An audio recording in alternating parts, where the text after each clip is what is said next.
Hi guys, good morning to all of you.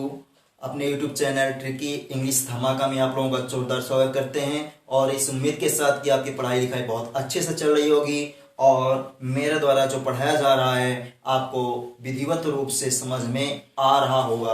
आज हम translation के विषय में कुछ महत्वपूर्ण टिप्स लेकर के आए हैं कि आपको क्या क्या बात ध्यान रखनी चाहिए, किन किन विशेष पॉइंटों पर ध्यान देना चाहिए जिससे आप ट्रांसलेट आसानी से कर सकें। तो चलिए किसी भी देखिए यहाँ पर लिखा गया है some important facts of translation. अनुवाद करने संबंधी कुछ महत्वपूर्ण बिंदु क्या हैं आपको एकदम ध्यान से देखना है, उसके बाद बताएंगे। पहला पॉइंट है कि किसी भी वाक्य का अनुवाद करने से पहले आपको अनुवाद करना है हिंदी से अंग्रेजी में, तो सबसे पहले आपको क्या करना पड़ेगा कि उसको हमें क्या करना है, BTINR को चेक करना चाहिए। ये ध्यान दीजिएगा, सबसे पहले किसी भी वाक्य का अनुवाद करने से पहले हमें BTINR चेक करना चाहिए। अब फ्रेंड्स ये क्वेश्चन उठता है व्हाट इज BTINR, और यहाँ पर BTINR का फुल फॉर्म्स क्या होता है उसके विषय में आप लोगों के अंदर जिज्ञासा उत्पन्न हो गई होगी। तो आप देखें BT पर स्क्वायर दे रखा है, इसका मतलब इसके दो फुल फॉर्म निकलेंगे। तो पहला फुल फॉर्म है वर्ब टू बी, क्या निकला friends, verb to be friends निकल रहा है। और वर्ब टू बी के अंदर 5 क्रियाएं होती हैं, इज, एम, आर, वाज, वर। इनको प्रेजेंट में और इनको पास्ट में ये। और वर्ब टू बी कहते किसे हैं, देखें ऐसा वाक्य जिसमें कार्य ना हो, ऐसा वाक्य इसमें कार्य ना हो उसे हम क्या कहेंगे, वर्ब टू बी कहेंगे। जैसे वे मेरे पिता हैं। अब बताइए क्या इसमें कोई काम हो रहा है, इस सेंटेंस में नहीं हो रहा है। इसीलिए गाइस मैंने जब प्रेजेंट इंडेफिनिट की स्टार्टिंग की थी तो वहां पर बताया था कि लास्ट में ता क्रिया के अंत में आना चाहिए, वाक्य के अंत में नहीं आना चाहिए। जैसे इसमें वाक्य के अंत में तो आ रहा है लेकिन यह प्रेजेंट इंडेफिनिट टेंस नहीं है, यह वर्ब टू बी का यूज है, वहां पर बताया भी था और यहाँ पर भी बता दे रहे हैं। तो ये वर्ब टू बी का यूज है, इसका रूल क्या है, सब्जेक्ट वर्ब टू बी, इसमें जो 5 क्रियाएं हैं, नॉट है, फिर ऑब्जेक्ट है, फिर अदर है। तो इसके अकॉर्डिंग हम चलेंगे। जे BTINR अभी हम आपको क्या चेक करवा रहे हैं, BT का चेक करवा रहे हैं। इसके बाद क्या होता है, एक BT का पहला फुल फॉर्म है, उसके बाद यहाँ पर देखेंगे एक फुल फॉर्म होता है BT का वर्ब टू डू, दूसरा फुल फॉर्म जो है वर्ब टू डू है। ये कैसे होता है, जिसमें कार्य का होना पाया जाए, कार्य का होना पाया जाए उसे वर्ब टू डू का वाक्य कहते हैं। तो देखें दोनों फुल फॉर्म देख लीजिएगा, जिसमें काम होगा उसे वर्ब टू डू कहेंगे, जिसमें कार्य नहीं होगा उसमें वर्ब टू बी कहेंगे। उस वाक्य को कि वे मेरे पिता, इसमें कोई काम नहीं हो रहा है तो हमने BT तो कंफर्म कर लिया। और यहाँ पर जैसे लिख सकते हैं, तो यहाँ जो है अब इसका एग्जांपल देंगे, जैसे मोहन कविता लिखता है, कविता लिखता है। अब इसमें देखिए फ्रेंड्स, इसमें क्या ता है और यहाँ कविता, उसके बाद लिखता, लास्ट में क्या ता है और लिखने का कार्य हो रहा है। ये वाक्य वर्ब टू डू का है और ये वाला वाक्य क्या है, वर्ब टू बी है। इसके बाद जो आई है, आई फॉर होता है आइडेंटिफिकेशन। क्या होता है फ्रेंड्स, आइडेंटिफिकेशन, हम पहचान करते हैं। आइडेंटिफिकेशन का होता है फुल फॉर्म पहचान।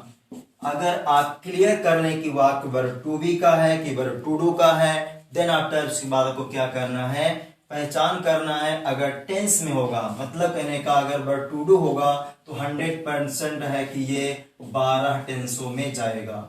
ध्यान दीजिएगा, अगर वाक्य वर्ड टू डू का है तो सेम टू सेम पक्का है कि 12 टेंसों में जाएगा। और जानते हैं गाइस कि 12 टेंसों की पहचान अलग अलग होती है, तो आपको 12 टेंस की पहचान करना पड़ेगा।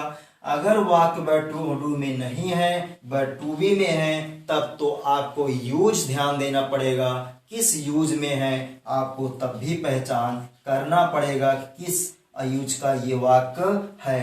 क्योंकि यूज के लगभग आप बहुत सारे यूज होते हैं, लेकिन आप कम से कम 60 या 70 यूज अपने माइंड में रखें, तब जाके आपको अंग्रेजी समझ में आएगी। तो गाइस इसका BTI यहां तक हम समझते हैं, आप कन्फर्म हो गए होंगे। अब बचा हुआ है यन फॉर होता है nature of the sentence. Nature of the sentence इसका मतलब क्या है? वाक्य का स्वरूप। वाक्य का स्वरूप का मतलब है ये अफर्मेटिव है या नेगेटिव है, कि यहाँ पर सिंगल इंट्रोगेटिव है कि डबल इंट्रोगेटिव है। This is the nature of the sentence. आपको ये नेचर है वाक्य का, इसको आपको पहचानना पड़ेगा। Because without identifying the nature of the sentence how will you start translating? Because when you don't remember the formula, how can you translate? Guys, अगर आपको फार्मूला नहीं पता रहेगा तो कैसे ट्रांसलेट कर पाएंगे? इसलिए हमको BTIN और लास्ट में R मीन्स होता है रूल। R का मतलब होता है रूल, हमें याद होना चाहिए। सब कुछ अगर हमको पता है और लास्ट में रूल नहीं पता है तो बताइए कुछ नहीं कर सकते हैं, आप उल्टा सीधा ट्रांसलेट कर देंगे। सो गाइस ये मेरे द्वारा निकाली गई ट्रिक है, किसी किताब में आपको देखने को नहीं मिलेगी, क्योंकि मैं अपने मर्जी से इसको खोज करके इसको बनाया हूं आप लोगों की आसानी के लिए, सहायता के लिए, कि सबसे पहले आपको BTINR को अपने माइंड में चेक कर लें, तब जाके ट्रांसलेशन स्टार्ट करें। तो गाइस इतना आपको समझ में आया होगा, तो BTINR आपको भी ध्यान में रखना है। अब इसका ट्रांसलेशन चल रहे हैं करने के लिए। तो वे मेरे पिता हैं, जे वर्ब टू बी का वाक्य है, इसका ट्रांसलेट करेंगे। वे माने होता है बहुत सम्मान देने के लिए, लेकिन यहाँ पर लिखना जाएगा ही। अब प्रेजेंट में एक वचन के साथ क्या लगाएंगे? इज। ही इज मेरे का हो जाएगा माई, उसके बाद फादर। फादर लगा दें या डैड लगा दें, डैडी लगा दें, कुछ भी चल रहा है, जो भी आपकी मर्जी कहें लगा सकते हैं। लेकिन रियल ऑथेंटिक में क्या है, स्पोकन वगैरह में डैड और डैडी चलता है, आप फादर ही लगाएं। तो ही इज माई फादर, ये सेंटेंस आपका वर्ब टू बी का हो गया, इसमें कोई काम नहीं हो रहा है। अब एक पास, ये तो प्रेजेंट की घटना थी, एक वाक्य यहाँ पर दिया गया, यह जात था। इसका मतलब वो जात टूटा फूटा है, जीर्ण जीर्ण हो चुका है, और आने वाली पीढ़ी जात नहीं देखी है। अपने दादा से पूछ रहा है बच्चा कि ये क्या है, उसका पत्थर, तो बताएंगे क्या यह पहले क्या था, यह जात था। अब यहाँ पर क्या लगा लेंगे, क्योंकि पास्ट में है, यहाँ पर दिस वाज आंखों के सामने है, दिस वाज, यहाँ पर इट भी लगा सकते। दिस वाज जात की मीनिंग होती है एट मील, एट मील होता है। दिस वाज एट मील, यह क्या था, एट मील था। अब यहाँ पर, लेकिन यहाँ पर प्रेजेंट में वस्तु आंखों के सामने रहती, तो यहाँ पर सामने इसलिए क्या लगा देंगे, दिस वाज एट मील। तो दोनों का ट्रांसलेट हम कर दिए हैं। यहाँ पर आपको BTINR का फुल फॉर्म बता दिया, कैसे पहचानना है उसको बता दिया। अब और जो ट्रिक है इसके बाद अभी तुरंत बता रहे हैं, पहले आप इतना नोट करें, इतना समझें, उसके बाद तुरंत अभी बता रहा हूं दूसरी ट्रिक। तो देखो फ्रेंड्स, यहाँ पर दूसरी ट्रिक लेके आए हैं कि आपको यदि कर्ता के बाद के साथ आता है तो उसकी अंग्रेजी क्या लिखेंगे। साथ आएगा, के साथ शब्द आएगा तो उसकी अंग्रेजी आपको लिखना है, चाहे विथ लिख सकते हैं, अराउंड विथ में से लिख सकते हैं, टुगेदर विथ लिख सकते हैं, इन एडिशनल टू लिख सकते हैं। मीन्स कहने का मतलब ये है कि 4 वर्ड हैं और चारों में से आप किसी एक को लगाएंगे, बट कर्ता के तुरंत बाद लगाना है, इस बात का विशेष ध्यान दीजिएगा।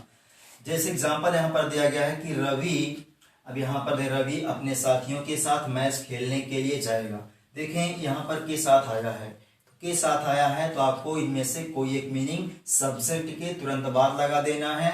और आपको यहाँ पर देखिए खेलने जाएगा फ्यूचर इंडेफिनिट का टेंस है, तो फ्यूचर इंडेफिनिट में सबसे पहले सब्जेक्ट रवि लगेगा। तो और तुरंत हम यहाँ पर लगा दे रहे हैं अलोंग विथ लगा दे रहे हैं, अलोंग विथ। उसके बाद किसके बाद अपने, रवि का अपना क्या हो जाएगा हिज। उसके बाद देख लेंगे फ्रेंड, फ्रेंड हो गया along with his friends, मित्रों के साथ क्या हो कर जाएगा गो, क्या करने के लिए to play match, play match. यहाँ पर देखो के लिए मैंने पहले बताया था ना, के लिए जब आएगा तो उसको कट कर दीजिएगा और जस्ट पहले देखिएगा ने आ रहा है, इसका मतलब है 2 + एम बी फर्स्ट है। और ये काम क्या होता है वर्ब का होता है, इसको कई बार बता चुके हैं। खेलने के लिए आया के लिए कट कर देंगे ये बच्चा। ये हो गया Ravi along with his friends go to play match, ये हो गया।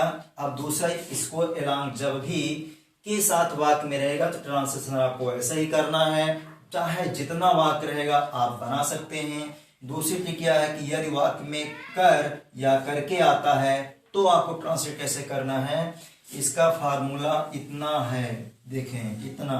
सबसे पहले आपको हैविंग लगाना है, उसके बाद ये मेथड लगाना है, फिर ऑब्जेक्ट लगाना है, फिर अदर लास्ट में लगा के फिर टेंस जो होगा उसको लगा देना है।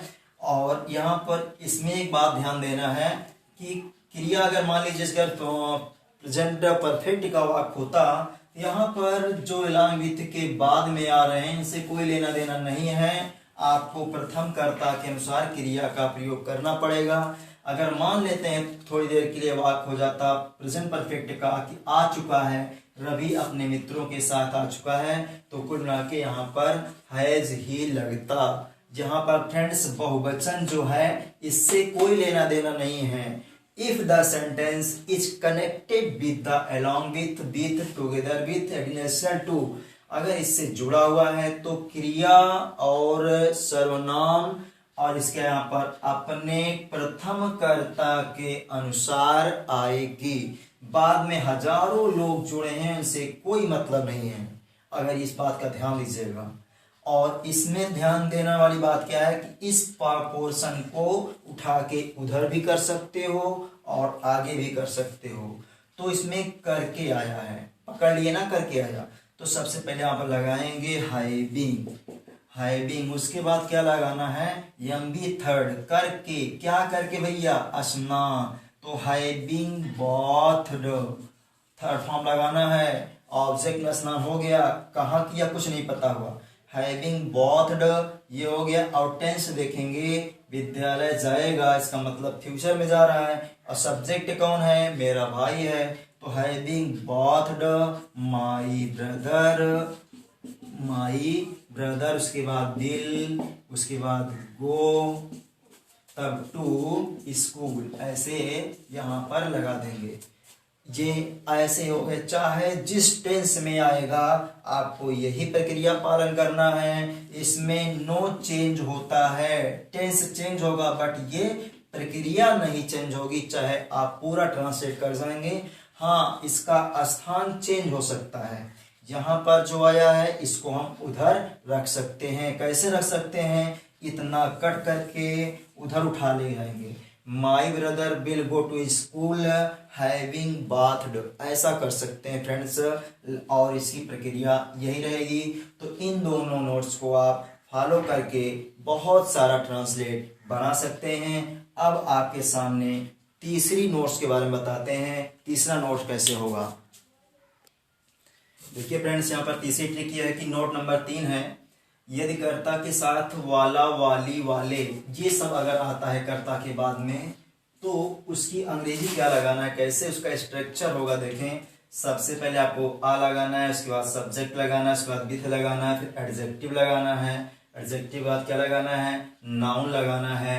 अब यहाँ पर देख लीजिएगा, ये पूरा इतना मिला करके क्या हो गया सब्जेक्ट कहला रहा है। इतना लंबा आपका सब्जेक्ट है। टोटल 3 नोट आपको दिया गया है। जो कर्ता शब्द जो करता रहता है इसको बढ़ाने के लिए यूज किए जाते हैं। पहला था के साथ वाला, फिर दूसरा था, अब यहाँ पर आपको बताया कर या करके, तीसरा बताया जा रहा है वाला वाली बताया जा रहा है। अब तो पहले इसको देख लें और इसके बाद देखिए यहाँ पर एक वाक्य हम लिखे हैं, इसमें तीनों नोट जो आपको लिखाए हैं तीनों नोट को हम ऐड किए हैं, शामिल किए हैं। आपको इसको वाक्य बनाने में मजा आएगा, पहले इसको देख लें। हाँ, एक बात और ध्यान देने वाली बात है कि वाला वाली का एक यूज भी होता है जिसे अबाउट टू के नाम से जानते हैं। बट फ्रेंड वहां पर यहाँ देखें कर्ता के साथ वाली बात लिखी गई है। जब अबाउट टू का यूज होगा तो वहां पर ये वाला वाली कहां पर आए, अबाउट टू के यूज में क्रिया के अंत में आएंगे। बहुत ध्यान देना, यहाँ पर जब वाला वाली ये शब्द, तब अगर क्रिया के अंत में अगर ये शब्द आएंगे तो वहां पर अबाउट टू का यूज होगा। अगर कर्ता के साथ में आते हैं तो इसका प्रयोग होगा। अभी हम अबाउट टू का भी एक यूज आपको देंगे जिससे आपका कंफ्यूजन दूर हो जाए, क्लियर हो जाए। बट पहले इसको अंडरस्टैंड कर लेते हैं, तब फिर आपको देते हैं इसको एग्जाम्पल। भूरी आंखों वाली लड़की अपना गृह कार्य नहीं पूरा करेगी। तो सबसे पहले देखें ये हमारा सब्जेक्ट है, इसके साथ में आया है वाला वाली, पहले आया कर्ता के साथ में आया है, इसका मतलब ये कंडीशन फॉलो होगी। और इसके लिए सबसे पहले आ लगाएंगे, फिर सब्जेक्ट में लड़की है तो आ, गर्ल लगा दिया, आ गर्ल। उसके बाद क्या लगाना है, विथ। उसके बाद एडजेक्टिव और नाउन। प्रॉब्लम आपको ये होगा कि कैसे पहचानेंगे एडजेक्टिव कौन है और कौन सा नाउन है। तो यहाँ पर देखिएगा फ्रेंड्स, सबसे पहले अब यहाँ पर भूरी यहाँ पर लिखा है आंख, भूल गए थे, भूरी आंखों वाली। तो ऐसा था, भूरी आंखों वाली लड़की अपना गृह कार्य। तो आपको यहाँ तक आ गर्ल में मेन करता रहेगा लड़की, उसके बाद विथ लगा देंगे, यहाँ तक कोई दिक्कत नहीं होगी। दिक्कत होगी एडजेक्टिव और नाउन को पहचानने में। तो इसके लिए आपको क्या करना है, जब यहाँ तक पहुंच जाइएगा तो उसके बाद क्या करिएगा, जैसे वाला वाली आपको बताया, यहाँ पर आइएगा, इसके जस्ट पहले क्या लिखा गया, आंख। तो इधर से आप आइएगा, चूंकि हम उल्टा रहे ना, तो इधर से आइएगा तो पहले आंख मिल रही है, जो आंख है ये क्या करेगा, नाउन का काम करेगा। और इस आंख के पहले जो शब्द लिखा होगा वह काम करेगा एडजेक्टिव का। एकदम आसान से, जिसको एडजेक्टिव और नाउन के बारे में कुछ नहीं पता है ऐसे समझेगा। वाला वाली से जस्ट पहले आएगा, जो शब्द रहेगा वो नाउन कहलाएगा, और इसके पहले जो शब्द रहेगा वो क्या कहलाएगा, एडजेक्टिव कहलाएगा। तो क्लियर हो गया फ्रेंड्स, हमको क्या चाहिए, पहले एडजेक्टिव चाहिए तब नाउन चाहिए। एडजेक्टिव है भूरा, तो भूरा हो जाएगा ब्राउन, ब्राउन हो गया। उसके बाद अब हमको चाहिए नाउन, तो नाउन है आंख, तो आईज हो गया। उसके बाद a girl with brown eyes, इतना लंबा आपका क्या हो गया, सब्जेक्ट हो गया। अब रहा टेंस, टेंस लास्ट में चेक करेंगे, पूरा करेगी नहीं पूरा करेगी, फ्यूचर इंडेफिनिट टेंस जा रहा है, इसलिए यहां पर देखेंगे क्या हो जाएगा, a girl with brown eyes. उसके बाद देखें अब यहाँ पर फ्यूचर इंडेफिनिट में है तो विल लगा देंगे। उसके बाद नॉट पूरा करने का हो जाएगा कंप्लीट। उसके बाद अब क्या कंप्लीट करेगी, हर होमवर्क, हर होमवर्क। तो ये फ्रेंड आपका जो भी वाला वाली आएगा आप ऐसे ट्रांसलेट करेंगे। अभी एक अबाउट टू वाला आपको देना है कि जब ये देखिए यहाँ पर कर्ता के पहले आया है, इसी से मिलता जुलता एक वाक्य हम इसको भी लाए हैं, इसमें तीनों नोट्स को लगाया गया है। देखेंगे कैसे है, बड़े बड़े बालों वाला, देखिएगा वाला आया ना, एक लड़का चटाई पर बैठकर सुबह सुबह अपने मित्रों के साथ मुस्कुराते हुए रामायण पढ़ता है। इतना इसमें तीनों को हम ऐड किए हैं, लेकिन अब जब तीनों रहेगा तो आपको प्रॉब्लम है कि सबसे पहले कौन उठाए। तो सबसे पहले आपको कर या करके वाला उठाना है। तो देखिए ये वाला ट्रांसलेट आप कर लिए हैं, आपको फिर इसको देखिएगा, सबसे पहले आपको कर या करके उठाना है। कहाँ है, बैठ कर, तो कर के लिए हम बताया था हैविंग से आपको लेना है, हैविंग। और बैठने का होता है सीट का थर्ड फॉर्म सैट होता है, हैविंग सैट डाउन, नीचे बैठेगा। बैठा है भैया, देख लीजिए कहाँ कहाँ बैठा है, चटाई पर, on the mat, on the mat. कहाँ कब बैठा है, अर्ली इन द मॉर्निंग, सुबह सुबह बैठा है, अर्ली इन द मॉर्निंग, सुबह सुबह बैठा है। चूंकि रूल आप जाइएगा देखिएगा कि having plus method plus object plus other होता है तो सब मिलेगा, सब निकाल लीजिएगा। In the, early in the morning हो गया। ये हमारा ये सबसे पहले कर या करके वाला बात कंफर्म हुआ।